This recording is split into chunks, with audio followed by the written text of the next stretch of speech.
யானை மற்றும் கயிறு வரம்புகளை உடைக்கும் ஒரு கதை. ஒரு மனிதன் யானைகள் முகாமை கடந்து சென்றபோது வியப்பாக ஒரு விஷயம் கவனித்தான். அவை மிகப் பெரியவை இருந்தாலும் அவற்றை மட்டும் ஒரு சிறிய கயிறு காலில் கட்டி வைத்திருந்தார்கள்.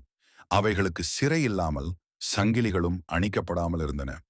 ஆச்சரியமாக அந்த மனிதன் பயிற்சியாளரிடம் கேட்டான், இந்த யானைகள் தப்பிக்காதது எப்படி? இவை எளிதாக இழுத்து தப்பிக்கலாம் இல்லையா?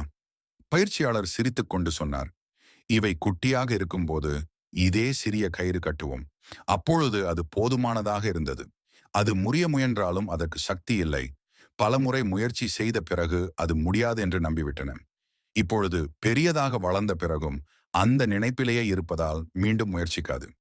கதையின் முக்கிய பாடம்: அந்த யானைகளைப் போல நாமும் கடந்த கால தோல்விகள் மற்றும் மூட நம்பிக்கைகளால் கட்டுப்பட்டு விடுகிறோம்.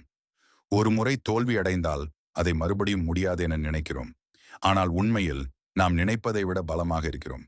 உங்கள் மனதில் இருக்கக்கூடிய கட்டுப்பாடுகளை உடைத்து உங்கள் திறமையை வெளிக்கொணருங்கள். நீங்கள் எந்த ஒரு விஷயத்தில் உங்களை தவிர்த்து கொண்டு இருக்கிறீர்கள்? இதோ மீண்டும் ஒரு முயற்சி செய்ய நேரம் வந்துவிட்டது.